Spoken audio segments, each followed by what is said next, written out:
Christian parenting. So, you're having a baby.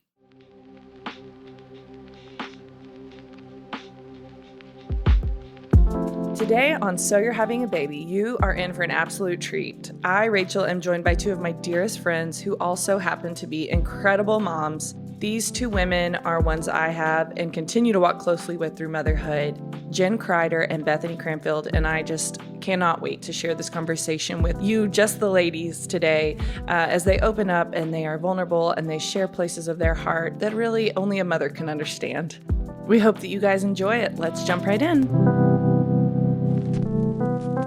Jen Bethany, thank you so much for joining me today. I'm so excited. It feels like such a treat to sit and talk with two of my dear girlfriends on a, whatever day it is, Wednesday morning.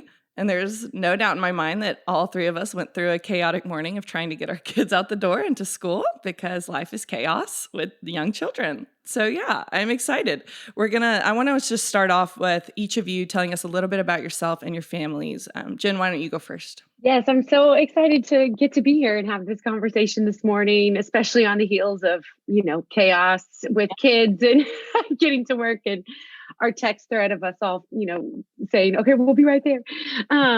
But I am a pastor in Nashville, Tennessee.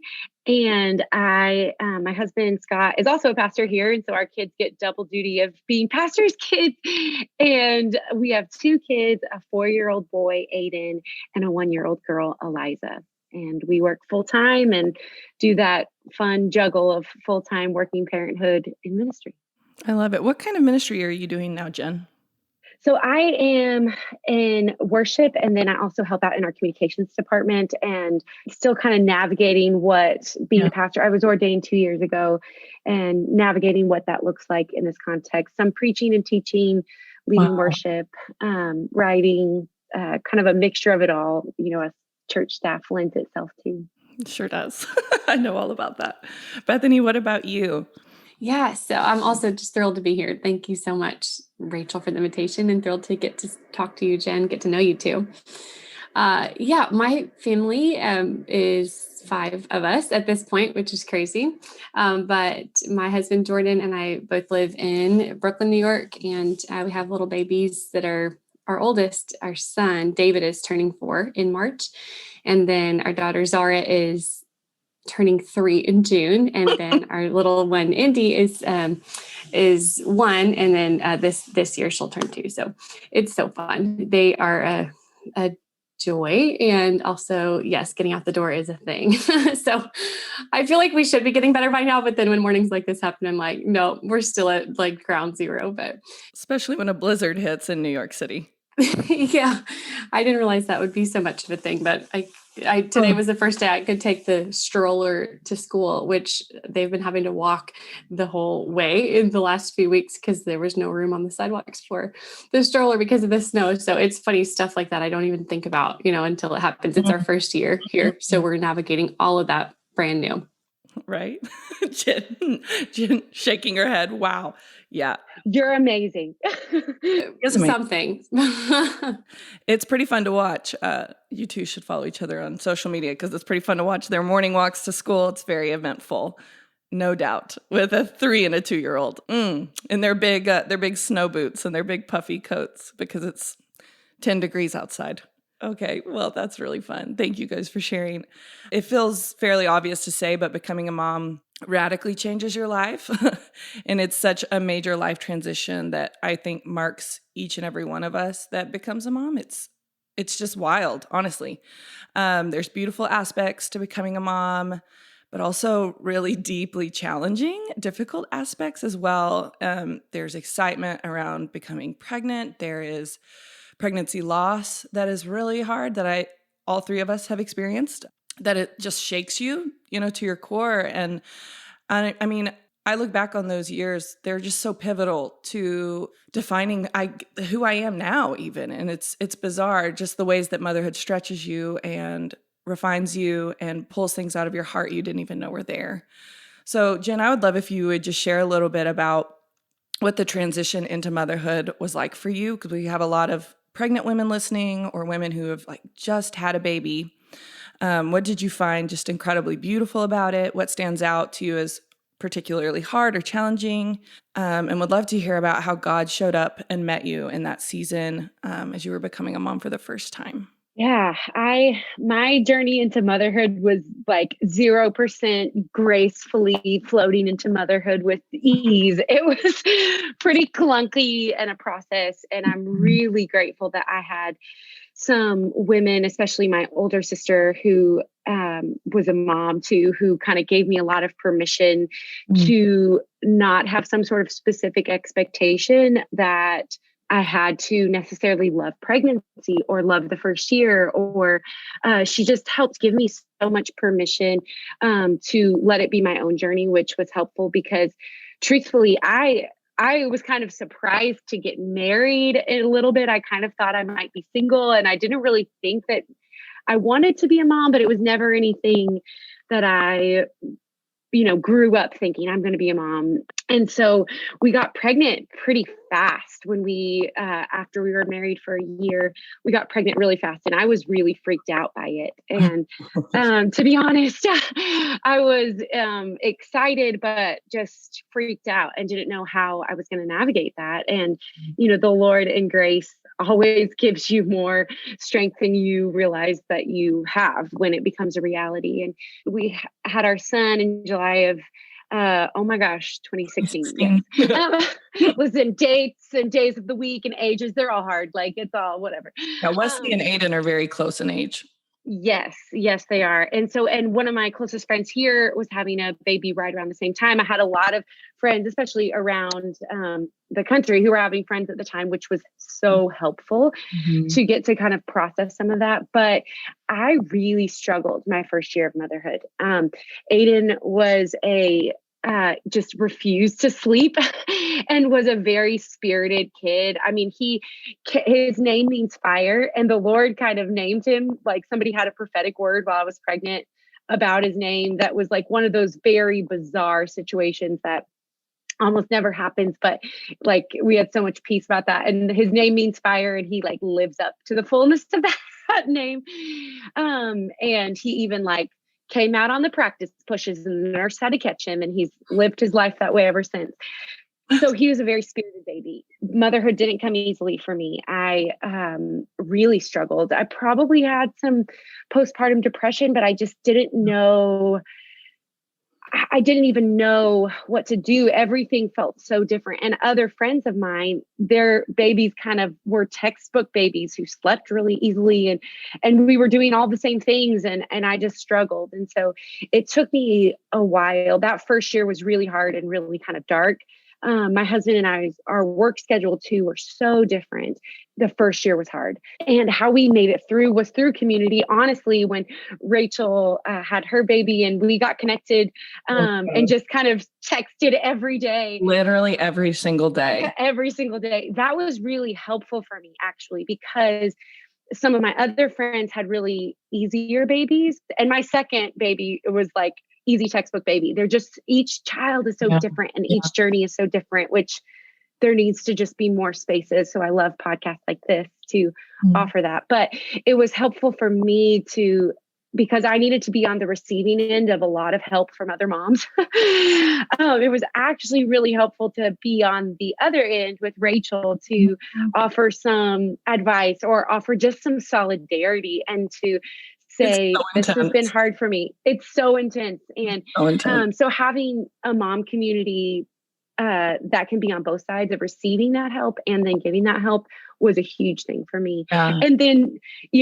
a few years later, my husband and I both kind of have just learned about ourselves that we really hit our strides with like toddlers and on, like, but baby years, like neither of us we love babies and how squishy they are and all that. But the first year of having a baby is just not the easiest for our personalities. And we know that now. So with our second, we had a lot more realistic expectations that we weren't bad parents if we didn't like love the baby years.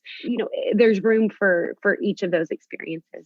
And so in the middle of our two kids, we did walk through 2 miscarriages back to back, which was so difficult. And especially because we got pregnant so easily and quickly the first time around. That was a lot for me to process physically and emotionally and spiritually. But that also helped a little bit not reframe, but just give a different depth of perspective as we have just walked through the first year with our first, and being able to cherish that time in a little bit of a different way, maybe than with our first, because we know that it's fleeting and we know how much of a gift it is in a different aspect because of walking through those losses. Yeah. And Eliza just turned 1. Yeah, she just turned 1. She's like 16 months now. Oh my goodness. And so, yeah, just walking and talking. She's just beginning to learn how to throw a good tantrum. So that's going to be super fun. How old is Indy now? She is 16 months. Well, there you go. Y'all know. Well, it's actually Azara, our middle child, our first daughter, who's just turned the corner. She's 2.5, a little over 2.5. And her tantrum suddenly, just in the last 2 weeks, I was like, oh, wait, what is that? Where was that? I kind of thought we were a little in the clear. And then all of a sudden it's like 8:00 and she's laying on the floor mad because I started to zip up her jammies and she wanted to zip up her jammies after going pee for the 10th time, So we're in this, after she told me her Chick-fil-A order, which I wasn't getting up to go get the Chick-fil-A order at 8 p.m. So we're in like that. Incredible. Like mode. Okay, great. None of this is rational. I don't know how to help you. So we'll just, I don't know. The struggle is real. Yeah. Yes. It's beautiful.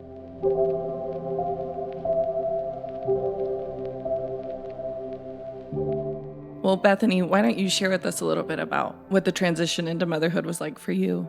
Sure. So Jordan and I actually both had a background working with kids.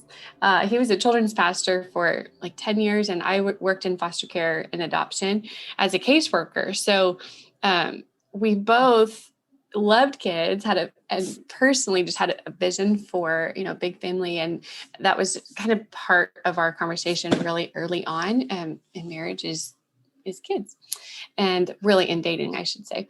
And so when we got married, it was kind of just this thing of, we were both later in our 20s and had a jam-packed 20s, and were ready for marriage and felt like we were ready for kids too, and wanted to just be open to whenever that happened.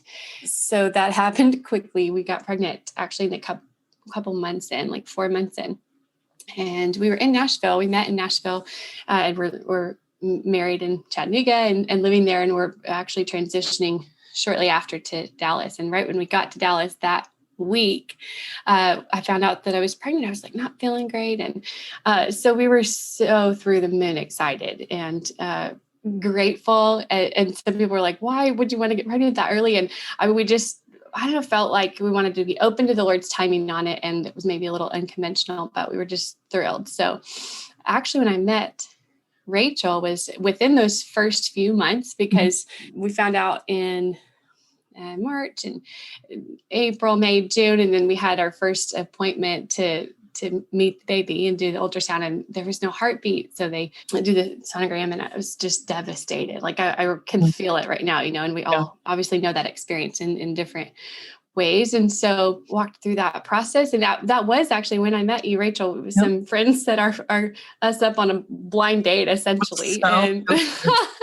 we were just the worst. Like it's literally like going on a date with somebody and being like, what is wrong with these people? We were just like grieving so bad and so sad, to be honest. And so unique time to make a new friend. But I mean, I didn't think passed the test. I thought Jordan was kind of grumpy and like had some jet lag, but that's about it. Yeah, it's I thought you were amazing. And I had known about, y'all's pregnancy loss, and I had gone through that before Wesley. But remember, I was pregnant with Wes at that.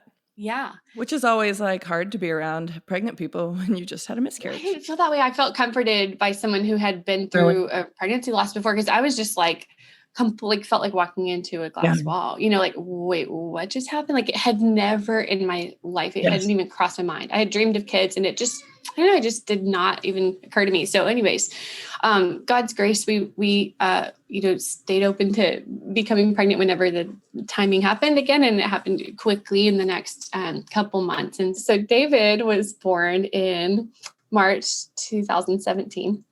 So I think all of our boys are relatively They are. close within the same window.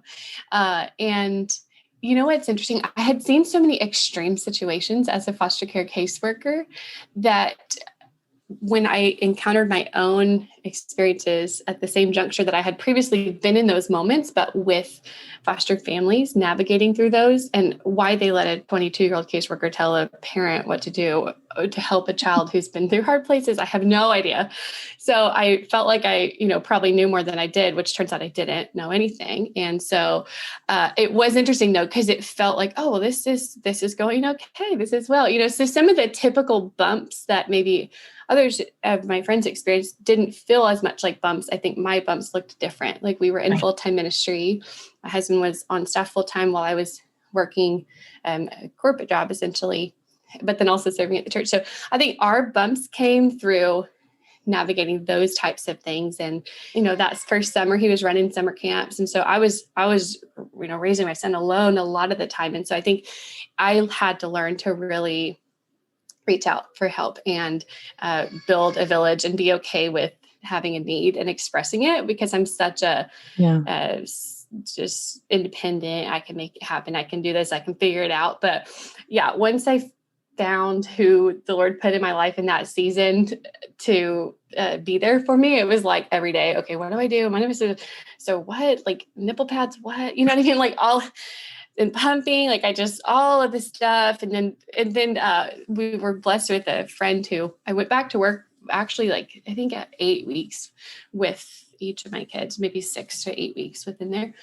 And so we had a friend who helped take care for David at our home, but then it came time in the fall where she had to go back to school. So we had to put him in daycare. I just was like devastated. I mean, I remember those moments were like the hard ones where it was like breastfeeding actually came relatively easily, which I was thankful for. But then those moments, like, it was just like, what you said, which we'll talk about later, I think, in the flow of this conversation possibly. But yeah, I think just figuring out how to receive help and how to truly be dependent on the Lord and be open. And I think that's where I see is it's just constantly motherhood keeps me in a place of surrender, because we're so oriented towards like controlling things, and you just can't control it. But then it's like, but if I don't control it, what if, I don't know, then you go into like this whole thing. So it's like, what's this? I feel like I'm constantly like, Mary, Martha, like in this little tension of it. And so it's interesting. I needed so much help like during that time. Both of our moms lived out of town. Our parents lived miles away, and one is in Nashville, one is in Jackson, Mississippi. And so it was just, we figured it out together. But I think the hindsight view is that we just didn't know anything. And I think we were probably way, confident almost coming into it, and then realized we should have been less confident. But I'm like less confident with my third than I was with my first. It's funny. It's funny, even being back in that frame of mind. I mean, y'all are relatively close to having just had a baby, Yes. with basically a 1-year-old.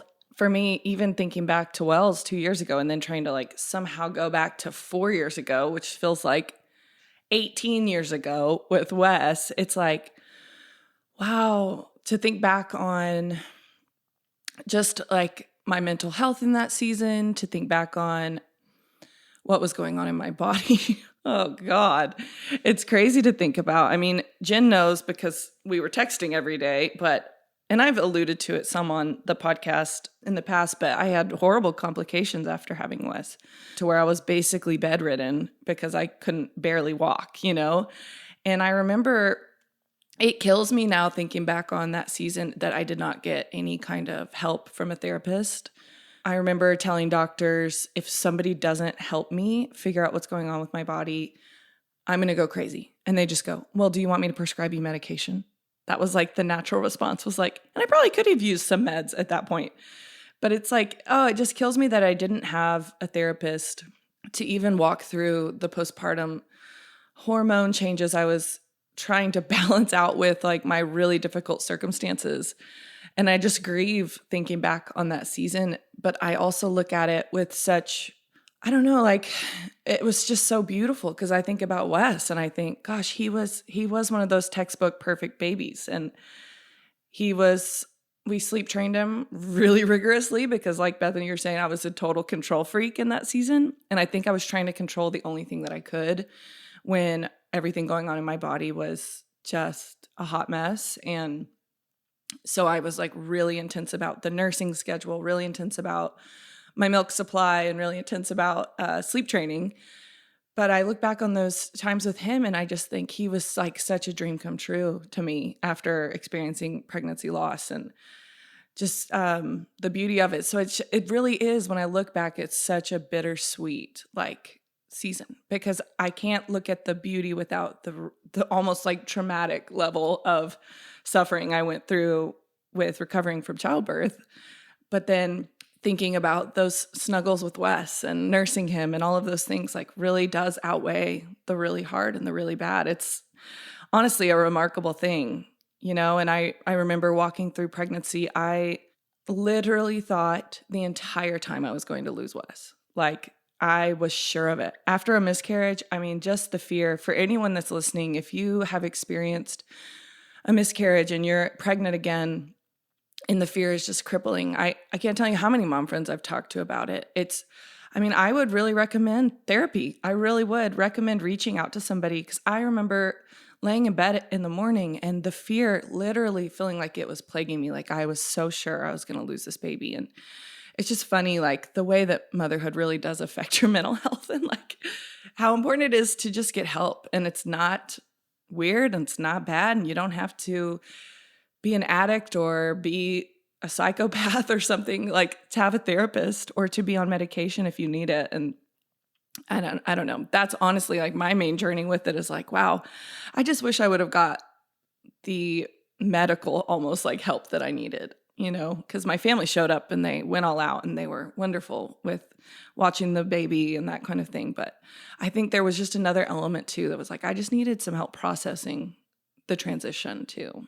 I think that's really great to talk through because I know we had so many losses. I personally, in my 20s, it's just extraordinary, honestly, the amount of back-to-back deep losses that I had and had reached out, been in therapy really throughout my 20s for different reasons. But, most recently closest to my miscarriage was the death of my best friend in a car accident. And I've shared about that even with First 15 before. But when the miscarriage happened, it was almost like the final blow for me emotionally. I felt like everything I carried in life, relationships or dreams, anything in my womb died. Right. And it was this like lie that I had almost embraced of don't give it to me because it'll die. Mm. And it was painful because I think the process for me was allowing that space that had carried things that had truly died to allow that to become a place of life and celebration. Started with me first emotionally accepting that, I'm worthy of receiving things that will live and flourish in my hands and in my care. And that is a process and a journey though. And I think that heaviness and the postpartum depression or the weight of grief and processing loss and death, you can become so isolated. And I think that's where I see with my friends in these first few months leading up to pregnancy, and then particularly after, it comes quickly and surprisingly sometimes where you find yourself sitting in that rocker in the middle of the night at 3 a.m. rocking a baby while maybe your husband might be up or he might be sleeping. And it's like, who in the world is awake right now? Why am I here? Like, there's just this feeling of like, I felt really bad for myself often. Like, and I felt alone often in those moments. Also, I'm a sleeper. So that was another thing is like learning to like, the thought, I remember laying in bed like the week before I gave birth and I slept all night, every night, great, my whole life. Like I'm just a great sleeper was historically. And the thought of like, wait, I have to get up like one time. And the night was just like traumatizing to me at the very thought of it.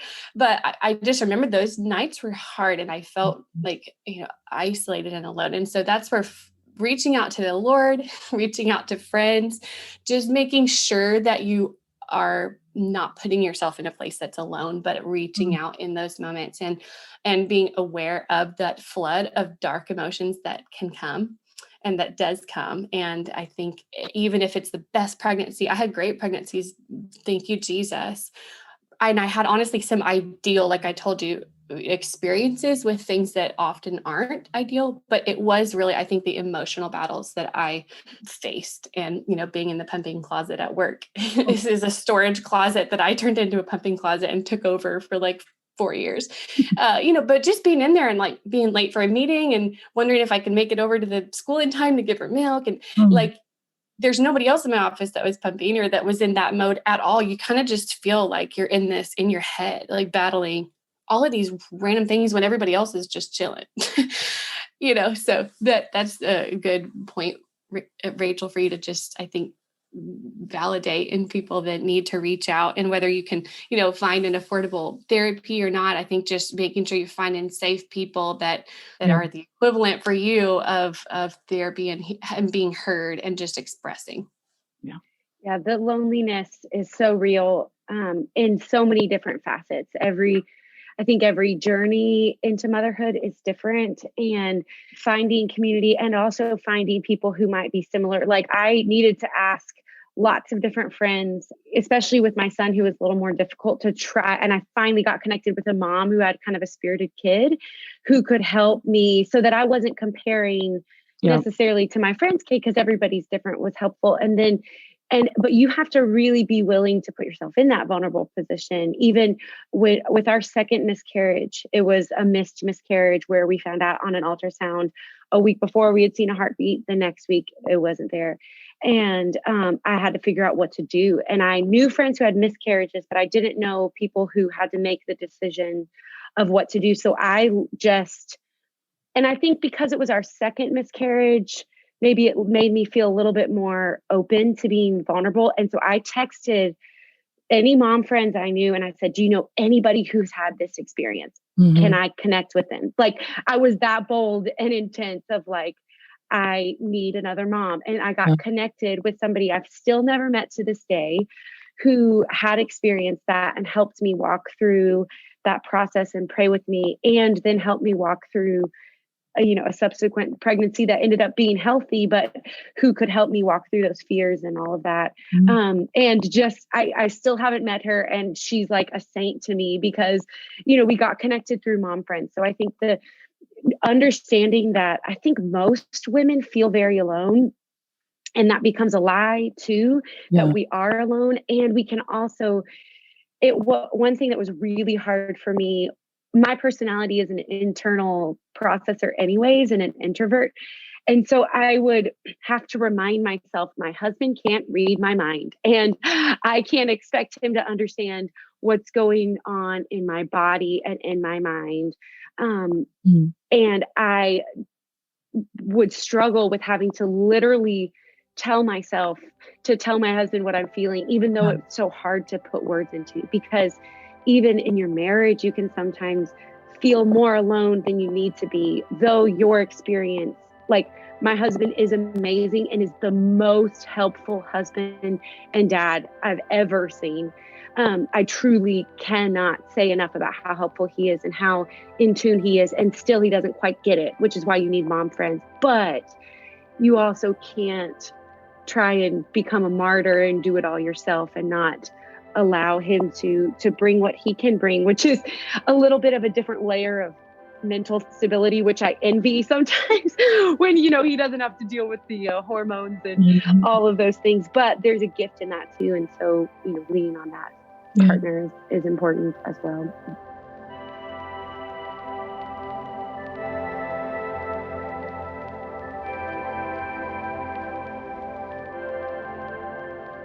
Well, I would love to transition into talking about being a working mom. I've heard both of you, just allude to it. And I know that you are both like girl bosses, like just for anyone out there listening, just FYI, these are not just working moms.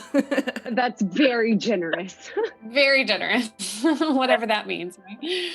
I know that this is just a huge decision for so many moms. And for some, it's not even a choice. It's something that a lot of moms struggle with mom guilt over. And I know they would just love some insight around it. And so I would love if you guys would just share about how you processed the decision, maybe even excitement you had around working again. I know that I fall into that category where I was like, I was ready to go back to work. And maybe any guilt that you've just kind of grappled with over it and how you grappled with it, Bethany, why don't you share first? Yeah, grappling. I think it's something that's a daily process of discussion with myself. I remember running into a friend who's a awesome, true mom boss attorney at a restaurant in Dallas a couple, 3 years ago, and I really just looked up to her. She's well advanced in her career. She's raised grown kids at this point, and I was on lunch break, I think hosting a client or something. And I saw her and I knew her from our church. She's on the board. And I was like, hi, good to see you. I was like, I'd love to just talk to you anytime, just learn the space of like, how do you thrive in being a working mom? And she said, oh, like the goal is, you're flourishing, your kids are flourishing, everyone's, flourishing and their needs are met. And I'm like, oh, like she was just so positive and vibrant about it. And just had a vision of everyone can flourish.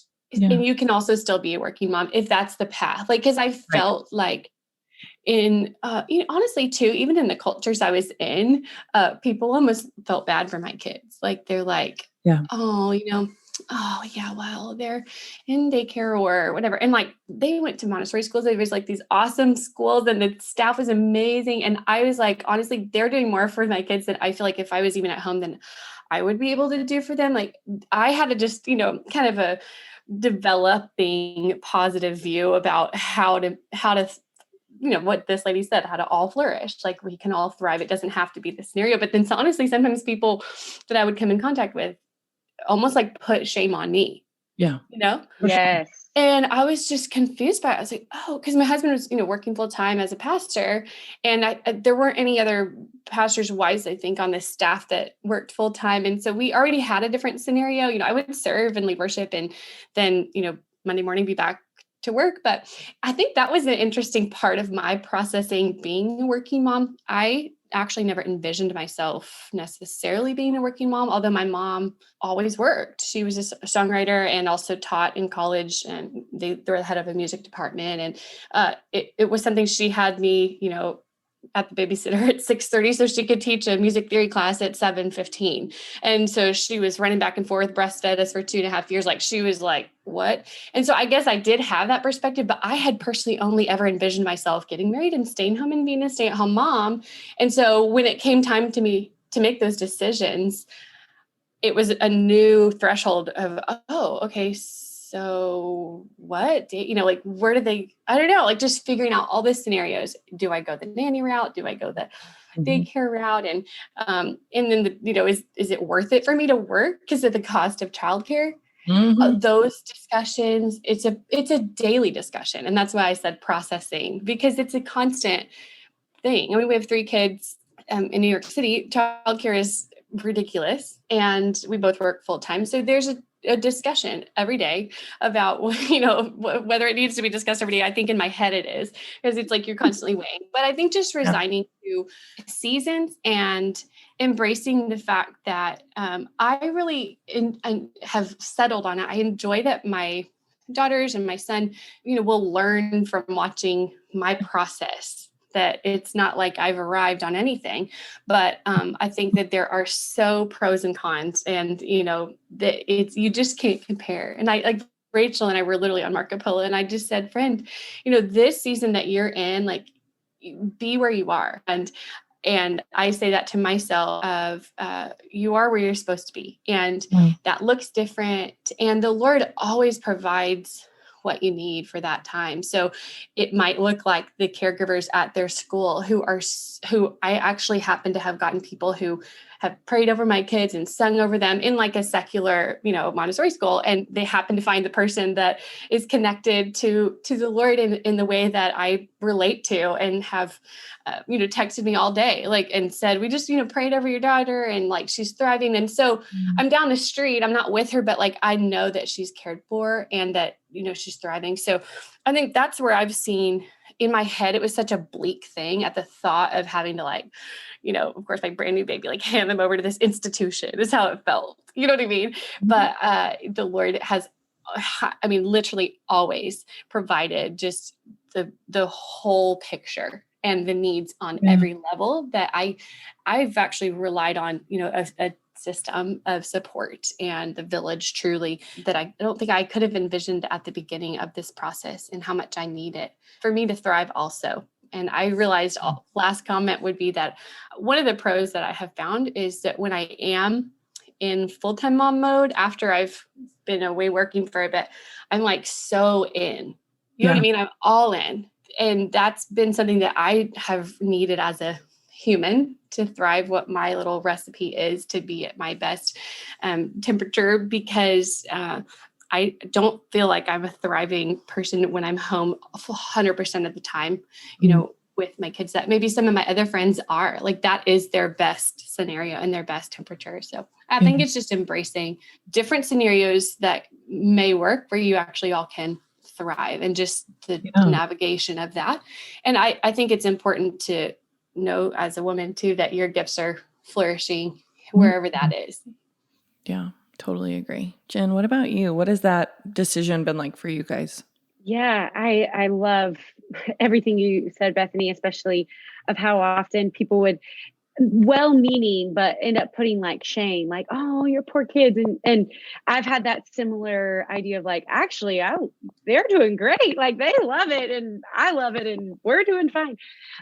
For me, I knew I'm kind of an intense person and serious person. So on Scott and my first conversation, we lived across the country and a friend introduced us, but our first conversation was like out of the gate, like, what do you think about women in ministry? And what do you think about being a working mom? And what do you think about like, because I was like, I had a really strong sense of calling, and kind of like probably too strong. I think that's something the Lord really uses Scott to soften my edges so much, because they're very sharp.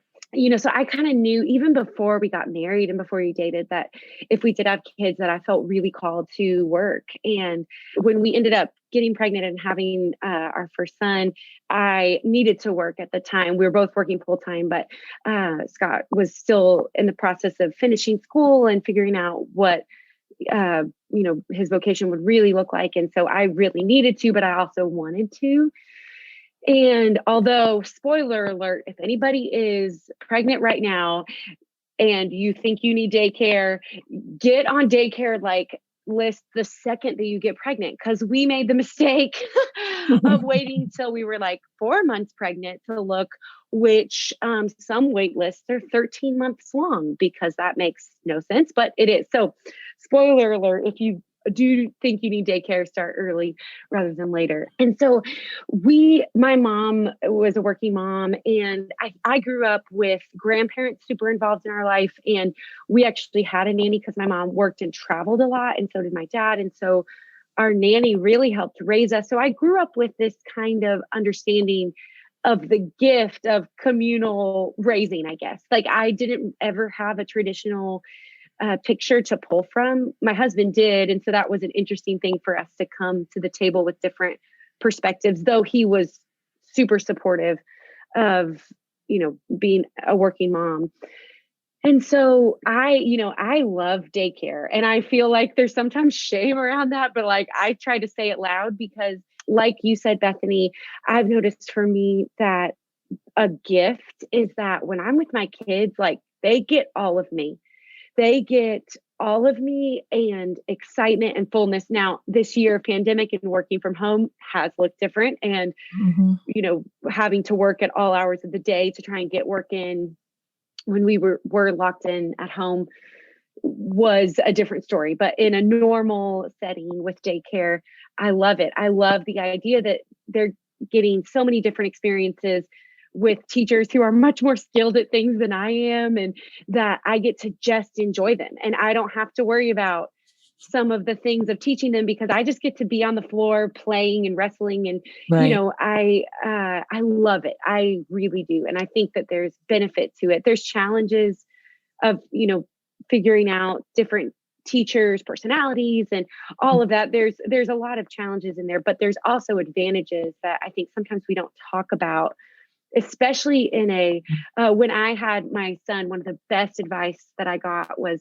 from a pediatrician from our office, who wasn't our main pediatrician, but she was doing rounds at the hospital.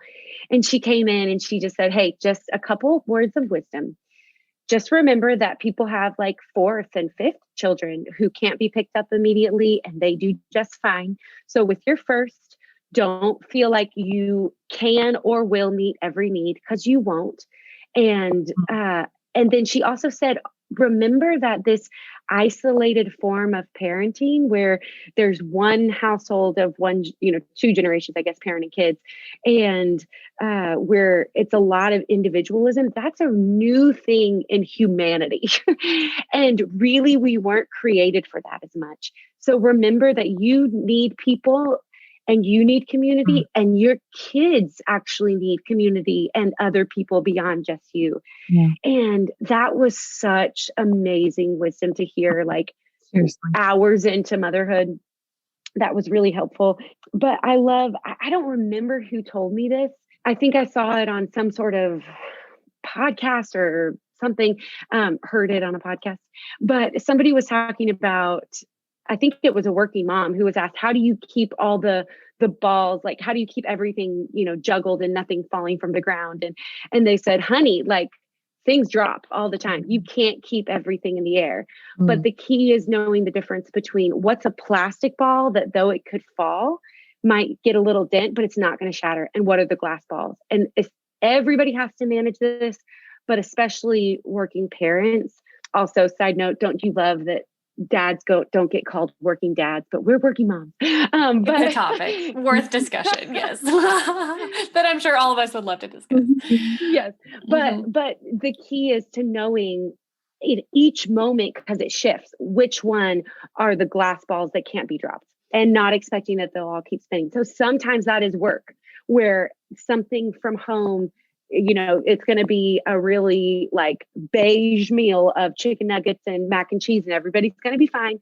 And that might feel like you're dropping a ball, but there's something at work that actually would shatter if it dropped. Sometimes that is home. Sometimes that's one kid. Sometimes that's your marriage. Sometimes that's your mental health, but it's different in each moment sometimes, but recognizing you can't keep everything afloat. You can't keep all the balls being juggled correctly, but knowing which one can be dropped and not shattered, and reassessing that in each moment. And then a couple little things that I was glad somebody told me when I had my kids was my great aunt. She's 96. She was never able to have kids, and yet she gave me some of the best parenting advice ever that I still remind myself every morning, that life is about fullness, not completion. And marriage and parenting and even work life is about fullness for the season that you're in. God calls us to fullness of life, not completion or perfection. And she says, even at 96, I'm so glad I'm not complete yet, because it means God's not done working with me. But he's never called me to completion this side of heaven. He's called me to be in fullness for the season that he's given me. And that is something that I have to remind myself daily. And then she also told me, Jen, just remember that what your kids don't need is a perfect parent.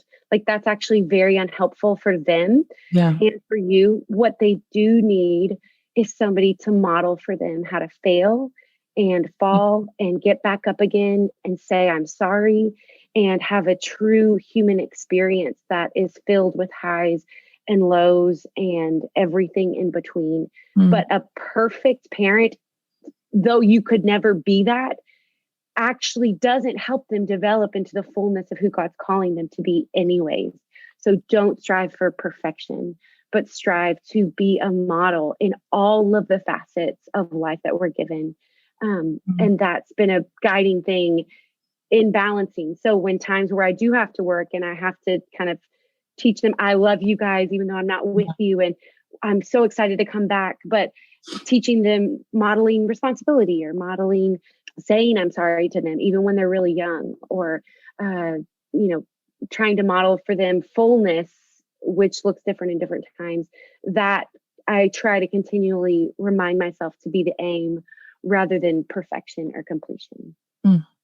That's so So good. I may chime in just something that came to mind too is competing priorities is the phrase I constantly hear. And I think the perspective you gave about the glass balls and the plastic balls is the most healthy, practical way to manage your own mental health through the daily competing priorities, because anxiety tells you that everything on the list is of equal importance. Sure. And they are all important, but it's true. Like you said, I feel like my little nugget of success for myself every day is what's most important in this moment. So there's times, like you said, it's a work task, an email, or it's my daughter laying down right on time or whatever. If 5 minutes, it's not going to kill her. I think it's clear if you can stay in the moment and assess. I'm constantly asking myself in this moment, what's most important. And, things do get dropped. Like it's not a perfect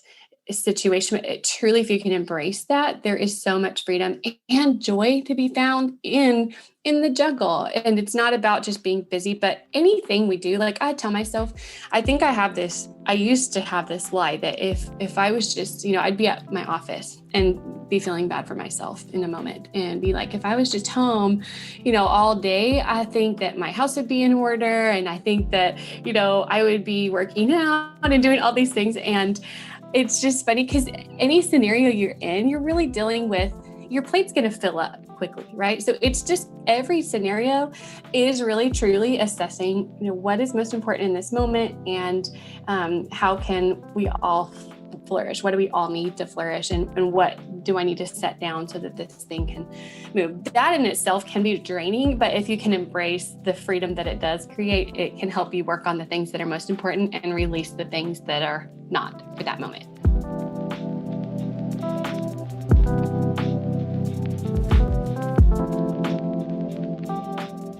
Wow, so much good stuff. So much so that we had enough for a part 2 episode of this conversation. And it will be coming out next Wednesday. You definitely don't want to miss it as we continue to talk about being working moms, self-care, and marriage. So make sure you hit that subscribe button so that you're notified about each new episode every Wednesday. We know parenting a newborn is real hard, but we're here to help.